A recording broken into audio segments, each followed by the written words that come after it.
I want to congratulate you on being the brave few to show up for the IBM talk at the open source conference. People tend to not like us too much because we sell software instead of just services. But so my name is Tim, and this is Rick. We're going to be talking to you about continuous delivery. I did not come up with that title, so yeah. That sounds like an IBM title. All right, so some introductions real quick. My name is Tim Pouyer. Yes, I prefer that profile picture over my own.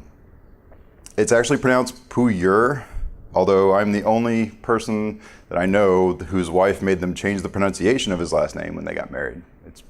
She says Pouyer. She likes the French pronunciation a little bit better. The problem is that I live in South Carolina, and when you live in South Carolina, having a French-sounding name is not great when they ask you if you still want freedom fries with that.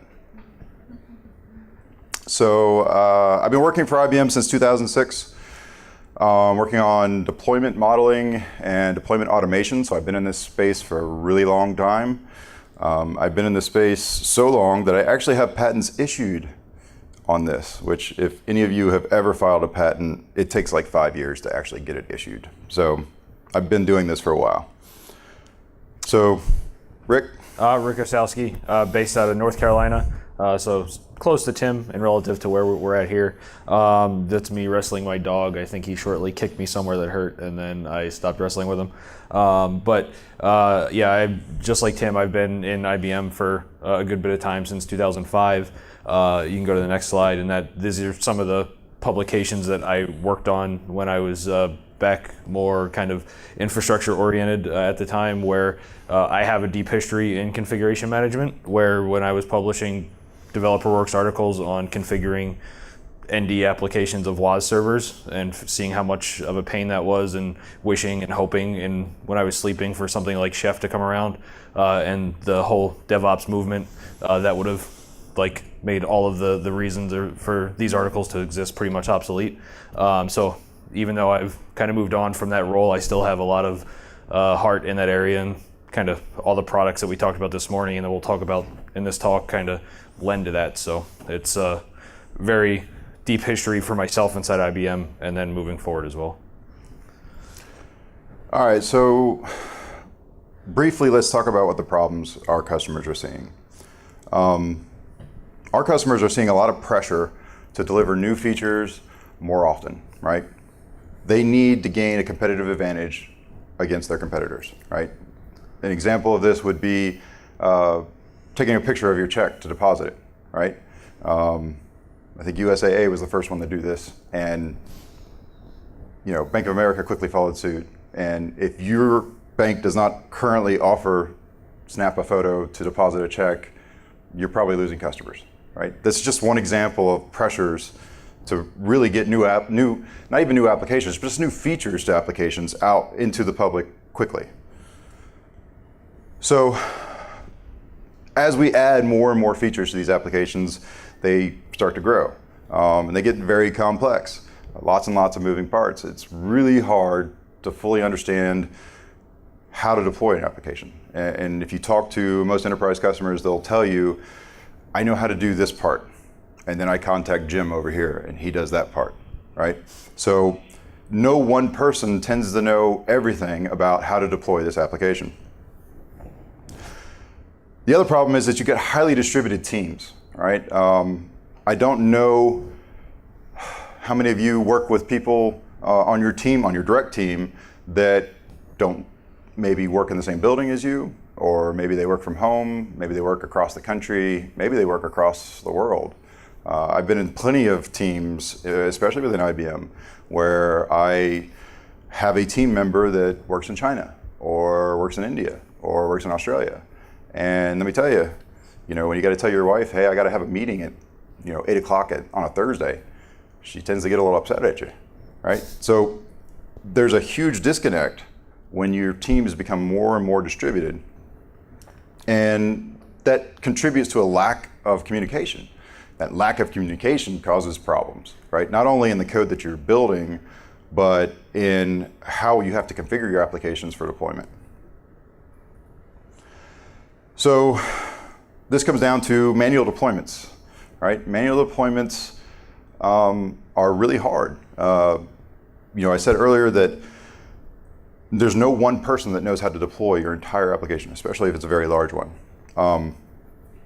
And that contributes itself to causing problems. I mean, one person does his part, and the other person does his part. And if any one person is missing on the day of, then we run into a huge problem where nobody knows what that person does, or somebody thinks they know what that person does, but they don't do it all. And then you've got a problem when you try to deploy because something's not working. And manual testing, as we continue to add more and more features to our applications, what we're going to run into is a scalability problem. Our QA teams cannot continue to add more and more manual testing to our deployed applications in a QA environment without basically running into a huge wall. We can't continue to add a person for every 10 tests that we need to deploy. It's just not feasible. The adoption of cloud is another big problem, which it's kind of funny because the adoption of cloud, you think, well, it helps our situation, and it does help our situation, but it also causes more problems because when you go to put your application in the cloud, you get increased scalability. But then what happens? Well, what happens if the region that you have your application deployed to in the cloud goes down? Ask Netflix, they've had this problem, right? That's why they invented Chaos Monkey, to make sure that no matter what, their system continues to run, right? So that infinitely increases the complexity of your application. So complex architectures and shadow ops. So if you don't know the term shadow ops, basically we like to refer to it as that. It's the idea that a developer in an enterprise is getting fed up with asking his operations team to stand up a new box so that he can test with it. So what does he do? He pulls out his own credit card, creates an account on AWS, and starts testing on that, right? This creates quite a bit of problems because we don't know what data he's putting out there. Could be, very private, sensitive data that would be against corporate policy to put out there. It could also be that he's testing the application on an OS that, frankly, our operations teams don't support.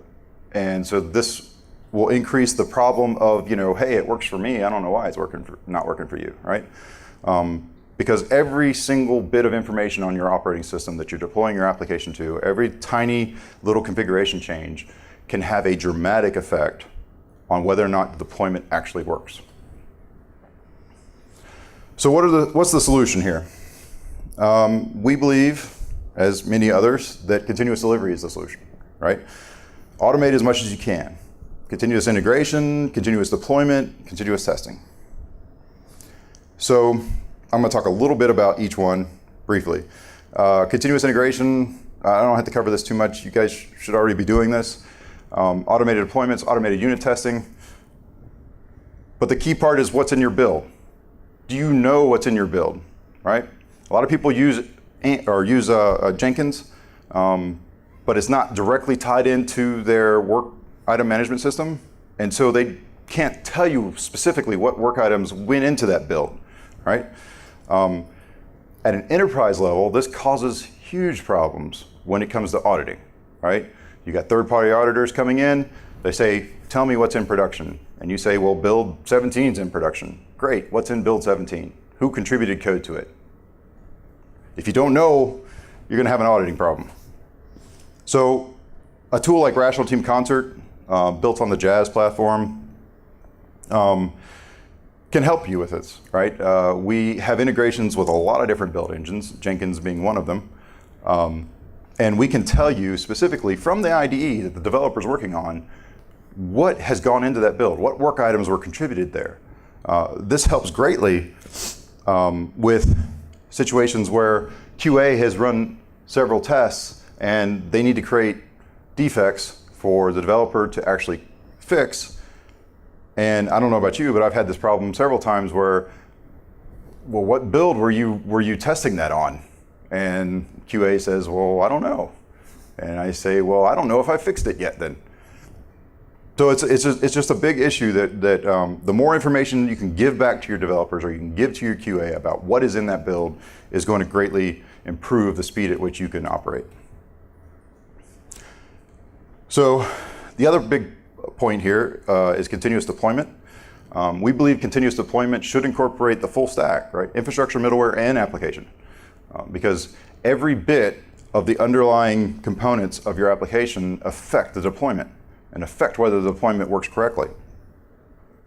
So Rick's going to talk a little bit about the infrastructure piece with Smart Cloud Orchestrator. And so, I mean, like Tim said, having that full stack capability is what you need to get that visibility. Where with Orchestrator, like we covered this morning in some of the keynote, you've got the ability to kind of codify everything from, you know, the standing up of the individual storage network compute resources further up the stack to the middleware layers, bringing in Chef to kind of add some of the patterns on there, codifying what you need for the application configuration management, and then adding in additional pieces for some of the stuff Tim will touch on in a second, of adding in the additional application deployment lifecycle, continuous release type capabilities.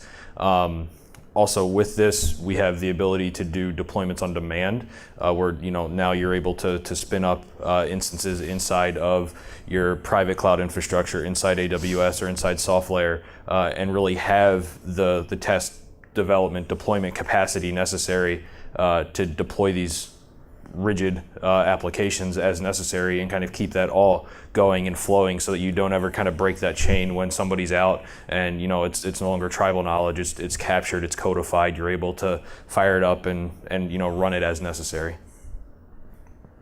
I mean, based on that, we see a lot of people asking us from IBM standpoint, where do we put this codified knowledge? We're getting it from all of our people that we have internally.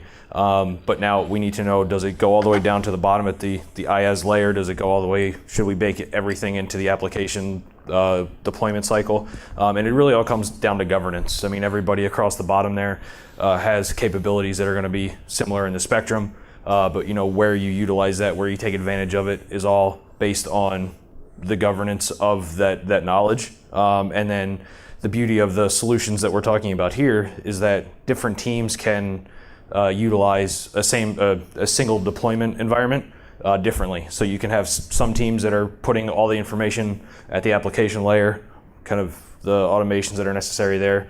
You can have other teams that are kind of baking everything into Chef recipes, putting that into our pattern engine, deploying it that way. And then, that pretty much runs the spectrum. You can have everything in between there. So it really all comes down to who's owning it, who's responsible for it, and then that kind of drives where you want to put some of this deployment and automation logic. Yeah, so like Rick was saying, if you have a separate team that manages the middleware stack, then likely that's going to be something they bake into the patterns themselves that are fired up with Smart Cloud Orchestrator. If you don't have a middleware team, then you probably have an app dev team, and they're going to be responsible for managing that middleware. In which case, we support either direction, right? You can deploy with Chef on Smart Cloud Orchestrator, or you can deploy with Chef with the next tool that I'm going to show you, which is Urban Code Deploy. We have integrations for both with Chef, with other configuration management systems that I won't mention here because I will get beat up. Chef's not the only player in the market, but it is the best.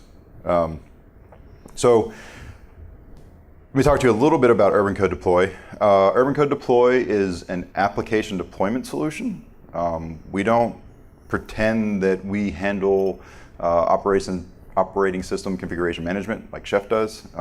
We believe that we operate in a slightly different space. And the reason we believe that is because we believe that application deployment is a whole nother problem in and of itself. Because you're rapidly changing your application, which requires rapid changes to the configuration under which your application is deployed. It means that your processes, your automation processes that you deploy with the application need to be able to change rapidly too. If you're building everything with Chef to deploy your application, you're going to run into a couple of problems that we've found. Number one is that Chef is code. Code is hard to maintain. Code is hard to test, right? If you have to change it often, then you're going to run into more problems. The other issue is that a lot of times your applications need to be deployed in a particular order. So every application is made up of multiple components. Usually they are split across multiple machines. When you have to deploy your application, usually there are prerequisites to that application being deployed. Prerequisites to each individual component. Deploy this component before you deploy that component. That is not something you can actually do with Chef today.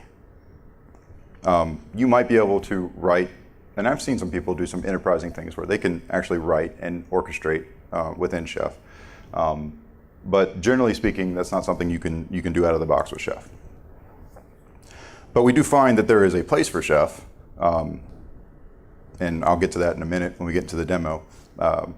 But for application deployment, this is the solution that we prefer. So Urban Code Deploy allows you to model your applications, your components, which, like I said, were the parts of your application, and the environments to which you're deploying the application. And by environment, I'm talking about your deployment pipeline. So your dev, QA, pre-prod, prod, or anything in between. We do obviously have an integration with Chef because we do find that is very useful for middleware configuration. We provide plugins as part of our drag and drop deployment processes. We have hundreds of plugins that interact with many different middleware environments or middleware systems. Chef is one of the plugins that we provide where we can automatically install Chef for you and then actually run a cookbook to apply the node settings that you want for this particular deployment target. The last piece of this is continuous testing. And continuous testing is really important, but it's usually overlooked. I spent a long time in development writing unit tests. I didn't like writing unit tests. Nobody loves to write unit tests, but they're an essential piece because at some point, a year from now or 2 years from now, your manager is going to come to you and say, you know what, we need to have this feature. And as a developer, you're going to say, well, that's going to require some refactoring. And if you don't have a solid set of unit tests, you're not going to like it when you start to refactor that code. Same thing is true when you do deployments, right? At some point in time, you're going to have to change something in the configuration of your deployment.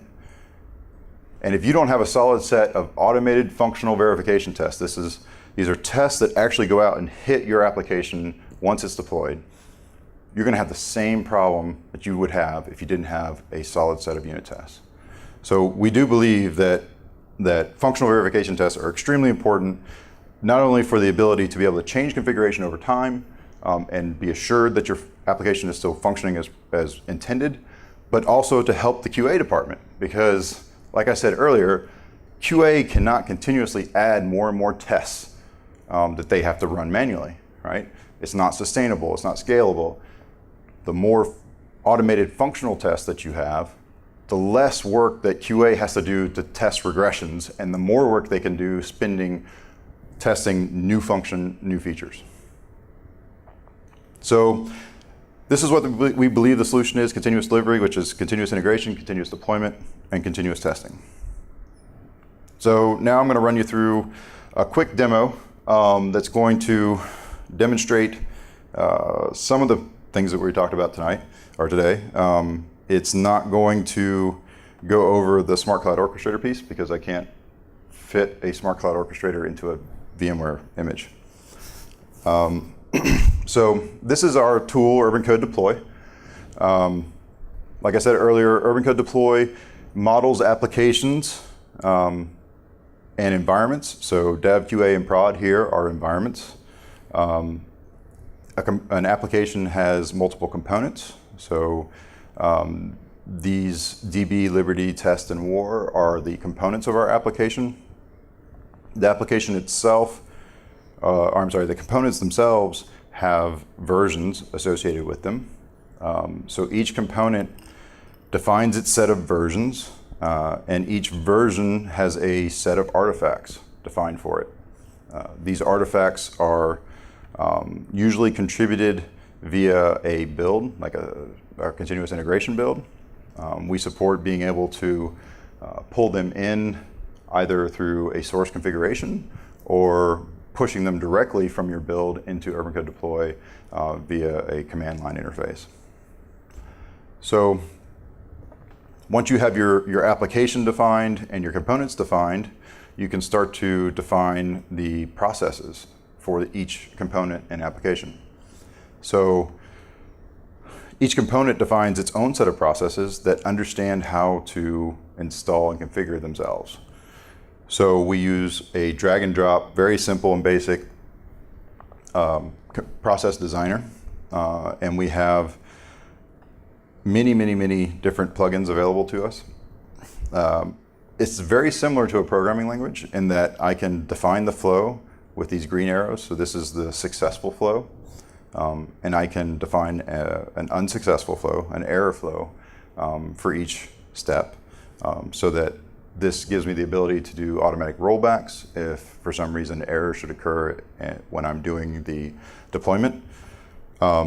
Each of these steps is very basic and simple. We basically define a set of properties that you have to provide values for. So it's very simple to get up to speed really quickly with this tool, because you're basically just dragging and dropping little blocks of function onto your process designer. So each component defines processes for how to install themselves, but then we also provide processes at the application level to handle the orchestration of your deploying your application. So most enterprise applications are made up of multiple components. We call them components, you might call them parts. At a very basic level, you're going to have a database and an application at someplace. And the processes that you define at the application level are meant to orchestrate the order in which these components are deployed into your environments. So we have processes for components. We have processes for applications. The application itself defines the environments which it supports. The environments are defined by agents that we run on our deployment targets that we can map our components to. So we can say, component B of application A maps to this particular resource, and so on. For our environments at the application level, we can extrapolate the configuration. So every time you go to deploy your application, there's always going to be some slight differences in the configuration of your application. So the host name of the database, or an endpoint REST service that you're calling. They're going to be slightly different per environment that you deploy to.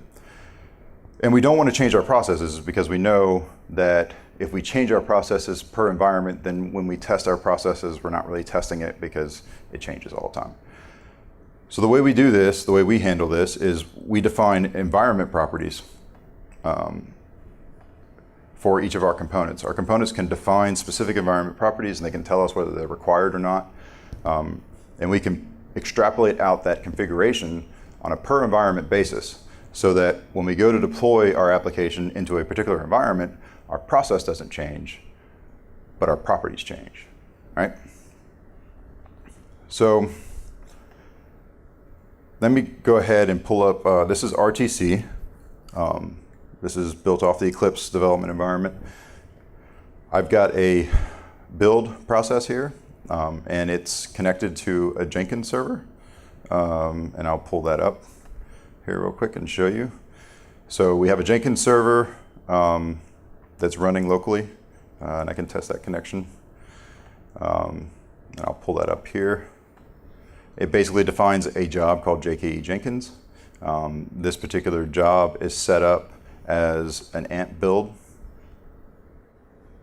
Here we go. It's set up as an AMP build, and it's going to build a project that we send it from our RTC server.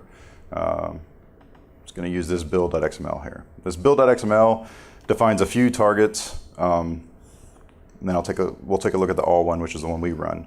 So the all one is going to build our artifacts via this push target. So our push target, you can see, depends on DB web and test. So it's building our DB web and test artifacts, and then it actually pushes those artifacts into Urban Code Deploy's artifact repository.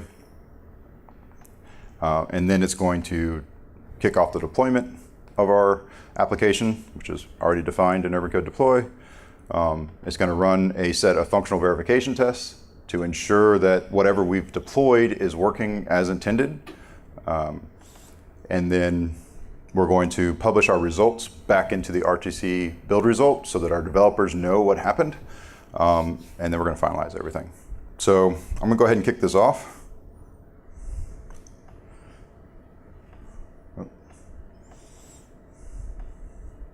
And kind of show you how this works a little bit. So we've kicked this off from RTC, and our build result is going to pop up here in a second. There we go. So our build result is already available, but it doesn't have all the information in it quite yet. One of the things we do is support external links so that we can actually link into the particular job that's going on currently on our build server, which is Jenkins. So I can see the console output. I can start to see that we've already started the push mechanism here. This is where we're going to take the artifacts that we just built and we're going to push them into Urban Code Deploy as new versions of our components. As soon as this push is complete, I'll flip over to Urban Code Deploy and show you that the build itself is kicking off the deployment process. So now we've made it to the deploy process. So I should be able to come over here to the dashboard and see that our deployment is running. So we're deploying the JKEDB component. This is what we call a application process dashboard.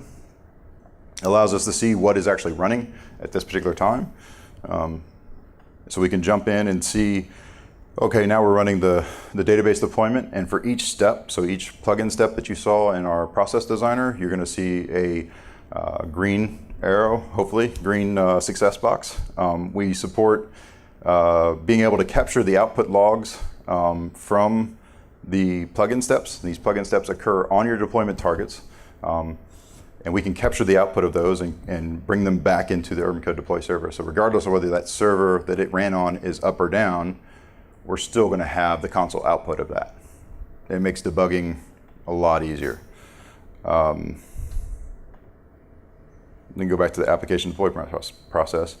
So in this case, we're using Chef to actually lay down WebSphere Liberty. WebSphere Liberty is a lightweight version of WebSphere. Some people might refer to it as a Tomcat-like application server. It lightweight, but it actually is the full runtime from WAS. You just fire it up in pieces. So if any of you are familiar with the architecture of Eclipse, then you're familiar with OSGI. We actually took the WAS runtime and broke it out into OSGI bundles. And so we can, with WebSphere Liberty, we can bring up only the pieces of WebSphere that you actually want to use. So if it's just the JSP engine, if it's just the data source, if it's just the EJBs, right? You get to decide what exactly you want to bring up, which makes it extremely lightweight, extremely fast to bring up and start running. And in this case, we're using Chef, a Chef cookbook, to actually execute a Chef run to lay down and configure WebSphere Liberty. And I can dig into that a little bit more if you are curious. You can see that we have an install Chef. This basically installs a Chef that's bundled with Urban Code Deploy. It doesn't have to be this way. You can provide your own Chef omnibus package and execute a process to install it if you want a newer version. And then we have this Chef run plugin step, which basically, as you can see, is running through a WebSphere Liberty Chef run. And I do want to mention that the WebSphere Liberty cookbook is actually available on GitHub, open source. You can use it freely. At the very last step, well, The next step after we install Liberty is to actually deploy our application as a WAR into Liberty. We have plugin steps that are available within Overcode Deploy that know how to talk to WebSphere Liberty and deploy applications into WebSphere Liberty container. And we utilize those here. We also have integrations with full-blown WAS, not just WebSphere Liberty. We have integrations for WebLogic, Oracle, SAP. But I would encourage you to go check out our website, and I'll get to the link at the end of this. We have lots and lots of plugins that you can download, and it really makes the deployment process, creating the deployment process is very simple. So this last step's kind of interesting. This is an example of our integration with Rational Integration Tester, which is another product offered by Rational that does testing and service virtualization. So what is service virtualization? Service virtualization is basically, if you come from the development world, it's like mocking a external service, mocking a class, mocking something, right? An object. But from a QA perspective, this is extremely easy because you can set up an application and you set it up with a proxy that sits in between them. And Rational Integration Tester can actually record all the communication that's going on between your application and the third-party service. All right? Once you've recorded that information, you can then take it and say, I want to make a stub. We call it a stub in Rational Integration Tester. If you're a developer, you'll call it a mock object. But basically what it allows you to do is it allows you to easily create a mock service that you can then return results to. With Rational Integration Tester, you can then run that stub, that mocked object, anytime you want to against any environment that your application is running in. This is very helpful when you have an application that's really dependent upon third-party web services, like REST endpoints. Maybe because the REST endpoints charge you every time you're getting information back. Like let's say you run a banking application and you want to get stock quotes. Well, real-time stock quotes usually cost money to actually get them, right? And in a testing environment, you don't really want to pay for just testing. So that's one scenario where you might utilize it. The other scenario would be, well, what does your application do if that service takes, 2 seconds to return a result?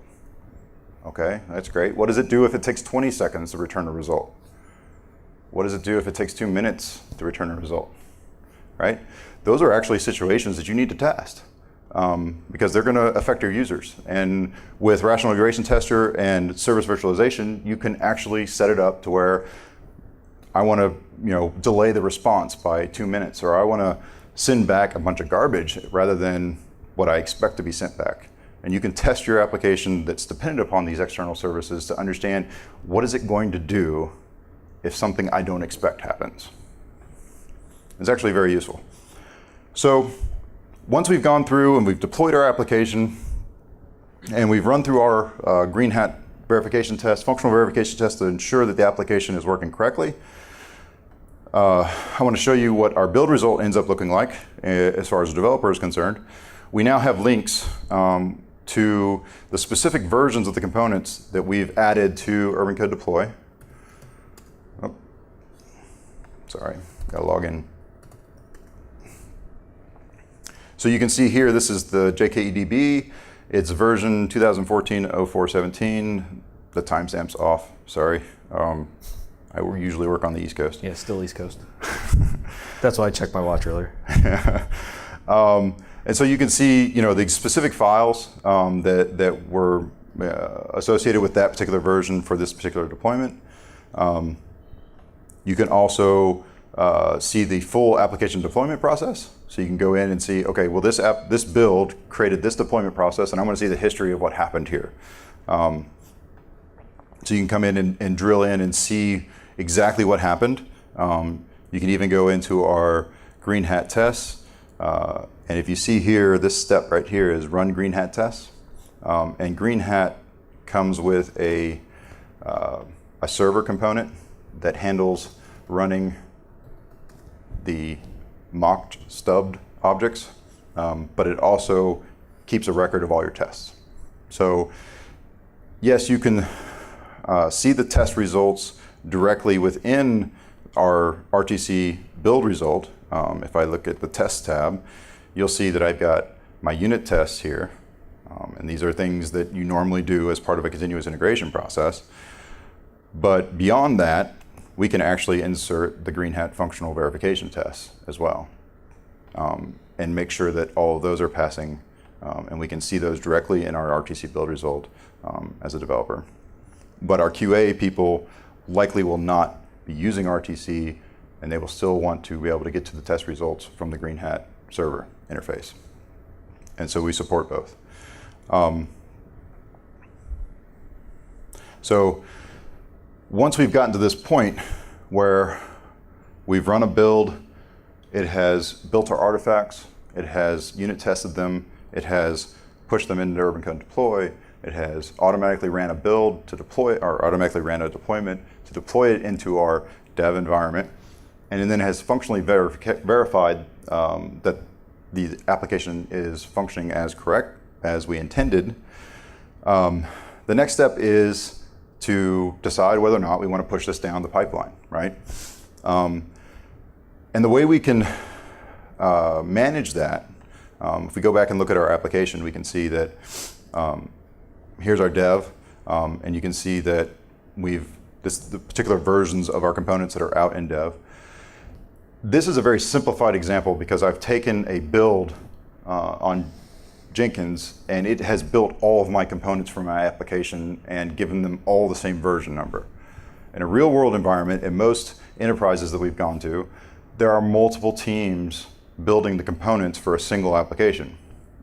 Or there are components that are shared amongst applications that will always have a different version number than this team's component, right? So in a real world scenario, these components would likely be many more than what you see and would likely have many different versions. So when you want to push the deployment of this particular build down your pipeline, you would have to go through and pick the specific versions of each component that you wanted to deploy, which is really hard to keep up with. So we give you a mechanism called snapshotting.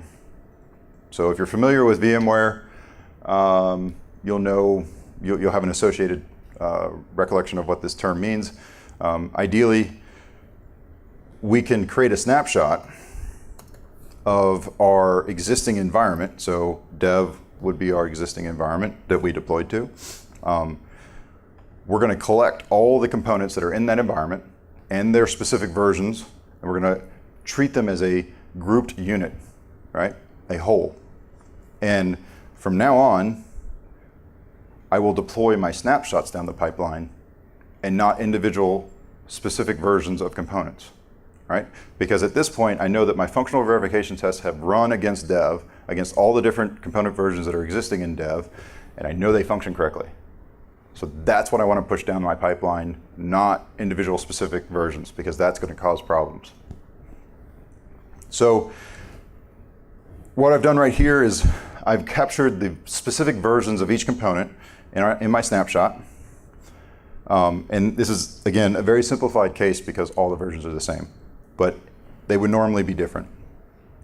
So the question now becomes, well, what about the processes, right?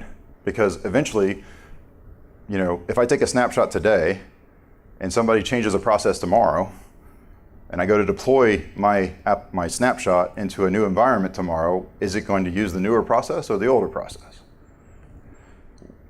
This is the idea, the concept of infrastructure as code, as versioning, right? So in this particular case, I'm not setting the versions of the processes. If I come in here and look at the process for the application deploy, it's basically a loose setting, what we like to refer to as a loose setting. It says, give me the latest version of this process. And this will work 9 times out of 10 okay, because we don't really change that process too much once we get it working. But if we know that there's going to be a change in our application that's going to cause a change in our process, then we're probably going to want to lock this down. So we can lock these loose entries down, and all of a sudden, we're no longer referring to the latest version, we're referring to version 3, right? This also works for the environment properties that we defined earlier. So if you define environment properties on dev, QA, all of your environments, right? It's going to capture what those environment properties names are and their values, and it's going to store them as part of the snapshot. So that means that if I come in here and look at my component properties on my dev environment, and I look at JKE test, I can show you that I'm currently using version 5 of JKE test, and that includes all these properties and all these values. But I can go back, I can flip back here and see version 4, version 3, version 2, version 1, and you can see that they change, right? So you can refer to the specific version and you can set that, or you can use the version that's currently available when you grabbed it out of the environment.